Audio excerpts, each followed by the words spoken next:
Hello guys, स्वागत है आपका मेरी एक और लेटेस्ट वीडियो में। तो आगे हूँ मैं आपके लिए एक और ख़तरनाक कहानी लेके। तो आज की जो मैं कहानी आपको सुनाने वाला हूँ, ये एक ऐसे गांव की कहानी है जिसमें मतलब एक ऐसी आत्मा थी जो पूरे गांव वालों को परेशान करती थी पूरी रात। जी हाँ, आप सही समझ लो, बिल्कुल मैं आज उसी के बारे में आपको बताने वाला हूँ। तो जो ये कहानी है ये गाँव से स्टार्ट होती है। तो ना नॉर्मल जो लोग रहते हैं, क्योंकि ना एक हादसे में ना कुछ होता क्या है, गाँव के लोग सारे नॉर्मल रह रहे होते हैं। तो एक इंसान होता है जिसे ना बहुत लोग परेशान करते हैं उसी गांव के, जिस गांव में ये घटना हुई है। तो होता क्या था, वो बेचारा थोड़ा सा गरीब इंसान था और थोड़ा हालात से मजबूर था। तो लोग ना उससे काम करवा के अपने गांव में खेतों में तो उसे ना रुपए तक नहीं दे देते। तो होता क्या था, वो बेचारा बहुत ज़्यादा ही परेशान होता। तो उसे महीने महीनों काम करवा लेते थे, उससे रुपए नहीं देते थे अपने, और लास्ट में उसे मार के भगा देते थे। तो इसी कारण ना वो बेचारा परेशान होकर वो क्या करता है, वो आत्महत्या कर लेता है। तो वहाँ पे एक पेड़ रहता है गांव के थोड़ा सा बाहर रोड पर ही, पीपल का। तो वो क्या करता है, रात में जाता है वहाँ और कैसे ना कैसे पता नहीं फांसी लगा के कैसे वो आत्महत्या कर लेता है वहाँ पे। अब वो वहाँ पे तो मर जाता है। अगले दिन गांव वालों को लाश दिखती है उसकी, और गांव वाले भी सब जान देते हैं ऐसा हुआ क्यों है, क्योंकि सब गाँव वाले भी उसके साथ ऐसा गलत व्यवहार करते थे जिसके कारण उसकी ये हालत हुई है। तो सबको ये बात तो पता लग जाती है। सब क्या करते हैं, उसकी लाश को उतार के और उसका क्रियाक्रम कर देते हैं। मतलब ये नॉर्मल तरीके से ना ही पुलिस को आने देते हैं, ना ही किसी को पता लगने देते हैं कि ऐसा क्या हो गया।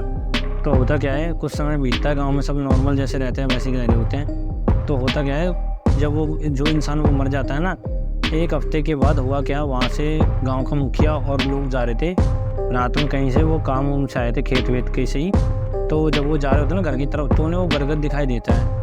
पर बरगद नॉर्मल रोज़ की तरह दिखाई देता ही था, बट उसने अब की बार एक चीज़ नोटिस करी ना, उस बरगद के पेड़ के ऊपर कोई बैठा हुआ है। तो वो एक इंसान ना उस पेड़ को पे उस इंसान को बैठा हुआ देख लेता है। तो होता क्या है, जो देखता कि वो ये बताता है, मुखिया जी यहाँ देखना पेड़ के ऊपर ना कुछ खतरनाक सा बैठा हुआ है, जो कि बहुत डरावना सा लग रहा है। तो मुखिया बोलता है, रात में यहाँ पे आगे कौन बैठेगा।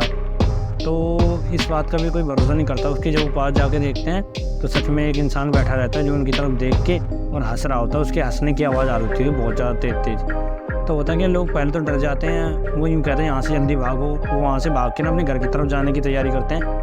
भागते भागते वो घर तक पहुँच जाते हैं, लेकिन जब वो घर जाते हैं वो यही घटना बताते हैं ना, तो उनके मन में भी कहीं तक यही सवाल उठ रहे थे कि ये कहीं वही तो आदमी नहीं है जिससे हम काम करवाते थे और जिसको मतलब हम पैसे भी नहीं देते, मारते और थे।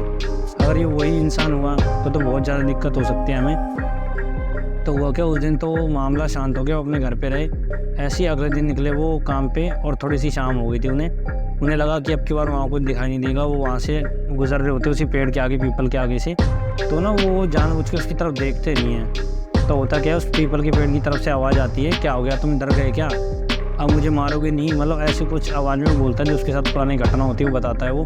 तो मुखिया सुन के घबरा जाता है। वो कहता है, मुखिया कहता है, यहाँ से फटाफट निकलो, जो भी हुआ है यहाँ से फटाफट निकलो पहले तो होता क्या है, वो ना वहाँ से पेड़ से उतर के नीचे आती है आत्मा उस इंसान की। वो एक हिसाब से आप कह सकते हो, जिसे आप भूत भी बोल सकते हो, मतलब एक काला साया बन जाती है उसकी आत्मा। और वो जब नीचे उतर के आता है ना, वो उन लोगों के पीछे भागने लग जाता है। वो कहता है, अब मैं तुम्हें नहीं छोड़ूंगा, जैसा तुमने मेरे साथ किया मैं भी वैसा ही करूँगा।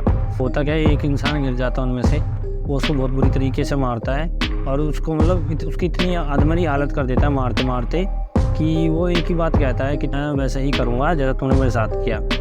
अब हुआ क्या, ये एक दो बार नहीं कई बार लोगों को ऐसे वो पकड़ता, शाम के समय मारने लग जाता। और मतलब एक ही चीज़ हर एक आदमी को ही पकड़ने लग गया था वो। ऐसा नहीं जिसने उसके साथ नहीं भी किया था ना, उसको भी पकड़ के मारने लग गया था, क्योंकि उसकी आत्मा जो थी वो एक बहुत ज़्यादा ही मतलब खतरनाक आत्मा बन चुकी थी, जिसे कहते हैं कि ना वो किसी के लिए ये नहीं सोचता था कि अच्छा इंसान है बुरा इंसान है। उसे बस जो करना होता था वो वही करता रोज़ शाम को।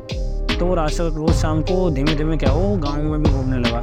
एक दिन क्या हुआ, रात के 11-12 बजे वही इंसान लोगों को गलियों में थोड़ा दूर से दिखाई दिया। लोग अपने घरों में घुस गए, मतलब कोई चल के आ रहा है, काला सा आदमी है कोई, और अच्छा मतलब हैवी सा आदमी है वो, और मतलब डरावना से दिखाई दे रहा है। तो वो लोग क्या करते हैं, अपने घरों में घुस जाते, कोई बाहर नहीं निकलता। और वो जो भूत होता है जो दोबारा से ही बोलता है कि बाहर आओ, मुझे परेशान नहीं करोगे तुम, ऐसा क्या हो गया।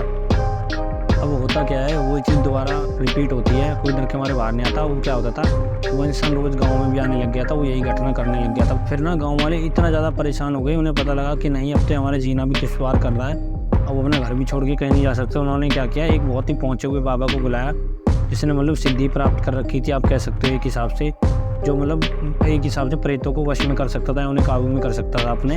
तो कल वो बाबा भी आ जाता है उस गाँव में। तो जो गाँव का मुखिया होता है वो उस बाबा को लेके जाता है उसी पीपल के पेड़ के पास कि चलो मैं आपको दिखाता हूँ। तो सारी घटना बताता है कि ऐसे ऐसे हुआ था और यहाँ ऐसे ऐसे कई बार ऐसी ऐसी दिक्कत हुई थी उस इंसान के साथ। तो वो इंसान हमें परेशान कर रहा है आज कि उसके साथ ऐसा ऐसा हुआ था आगे। अब हुआ क्या, जो बाबा सुनता है वो समझ जाता है कि ये आत्मा बहुत ही ज़्यादा मतलब दुख पहुँचाई हुई है, इसके कारण ये बहुत जल्दी से आसानी से नहीं मानेगी। तो वो क्या करता है, बाबा भी अपनी क्रिया चालू कर देता है और वो कहता है अब कुछ नहीं, हमें शाम का इंतज़ार करना है। तो होता क्या है, बाबा के साथ वहाँ के लोग भी कुछ रुके हुए होते हैं। शाम को जैसा कि रोज़ होता था वही हुआ, वो इंसान दोबारा आ गया और वो बोलने लग गया कि अब ये बाबा तुम्हें नहीं बचा पाएगा, तुम इसको क्यों लेके आए हो। तो बाबा बोलता है तुम्हें इन्हें छोड़ के जाना पड़ेगा, नहीं तुम गलत कर रहे हो एक हिसाब से बहुत ज़्यादा। तो वो इंसान कहता है ये भी इन लोगों ने मेरे साथ भी ऐसा किया, तुम यहाँ से चले जाओ, मैं तुम्हें कुछ नहीं करूँगा वरना मैं तुम्हें भी मार दूँगा। तो बाबा क्या करता है, तो वो दिमाग लगाता है। बाबा एक ना उन्हें दिमाग देता है गांव के लोगों को। वो अपने साथ ना मसाले रखते हैं। तो क्या करते हैं, वो रात के समय फिर मसाले जला लेते हैं। जैसे ही वो आत्मा आती है तुरंत मसाले अपनी जला खड़े हो जाते हैं, जिसे देख के वो जो आत्मा थी वो जो भूत था वो बहुत ज़्यादा ही घबरा जाता है, तो डरने लग जाता है कि नहीं ये मुझे जला देंगे। अब हुआ क्या, जब भूत डरता है तो गाँव वालों की सांस में सांस आती है और वो ये सोचते हैं चलो अब इसे हम और ज़्यादा थोड़ा डराते हैं, इसे ख़त्म ही कर देते हैं। उसकी तरफ आग लेके भागते हैं वो भूत की तरफ। तो होता क्या है, वो गायब हो जाती है जो आत्मा होती है, वो आत्मा तो गायब हो जाती है। अब बाद में पता लगता है कि ये जो है वो आग से डरता है जो भूत है, ये ऐसे नहीं मानेगा। तो हुआ क्या, वो एक अगले दिन फिर दोबारा यही क्रिया करते हैं, लेकिन अब क्या वो दिखाई देता है तो उसको ना बांधने की कोशिश करते हैं। बाबा का एक धागा रहता है पड़ा हुआ, वो करते हैं जैसी वो आत्मा दिखाई देती है उन्हें तो बाबा उसे फटाफट बंधवा देता है कि इसे फटाफट बांध दो। अब वो लोग क्या करते हैं, जो वो आत्मा थी उसकी जो प्रेत बन चुकी थी उसे ना पेड़ से बांध देते हैं बाबा के कहने पे। और ना वो कहता है कि इसमें आग लगा दो, इस पेड़ के साथ ही इसको जला दो, क्योंकि इस पेड़ का अस्तित्व खत्म हो जाएगा तो इसका भी हो जाएगा। तो बाबा को पता लग गया था कि मुझे इस पेड़ को जलाना है जिसके कारण ये सब हो रहा है, और मैं इसको ख़त्म कर दूँगा तो सब चीज़ सही हो जाएगी। तो ऐसे ही उन्होंने किया और उन्होंने बड़ी मुश्किलों से उस आत्मा से छुटकारा मिला, आप कह सकते हो। और मतलब आज भी उस गाँव के लोग बहुत ज़्यादा डरते हैं जले हुए पेड़ को देख के, वो वैसा का वैसा ही खड़ा हुआ है। तो तब जाके आत्मा थी उसको जाके मुक्ति मिली जो लोगों को परेशान कर रही थी इंसान की। तो यही होता है, क्योंकि ना कई लोग बहुत ज़्यादा ही मतलब दुखद घटनाओं से गुजरे हुए होते हैं, तो उनसे चीज़ बर्दाश्त नहीं होती और उन्हें वो मुक्ति नहीं ले पाते। वो ये कहते हैं कि नहीं, मैं पहले इन लोगों के साथ वैसे करूँगा जैसे मेरे साथ हुआ, तब तक मैं शांत नहीं होऊंगा, या मतलब मैं तब तक प्रायश्चित नहीं कर पाऊँगा अपना। तो इस कारण ऐसा हुआ था। तो दोस्तों कैसी लगी आपको आज की स्टोरी, प्लीज़ हमें कमेंट बॉक्स में ज़रूर बताना, और प्लीज़ हमारे चैनल को सब्सक्राइब करें जिससे हम और ज़्यादा मोटिवेट हों आपके लिए ऐसी अच्छी वीडियोस बनाने के लिए। तो मिलते हैं आपसे नेक्स्ट वीडियो में, धन्यवाद।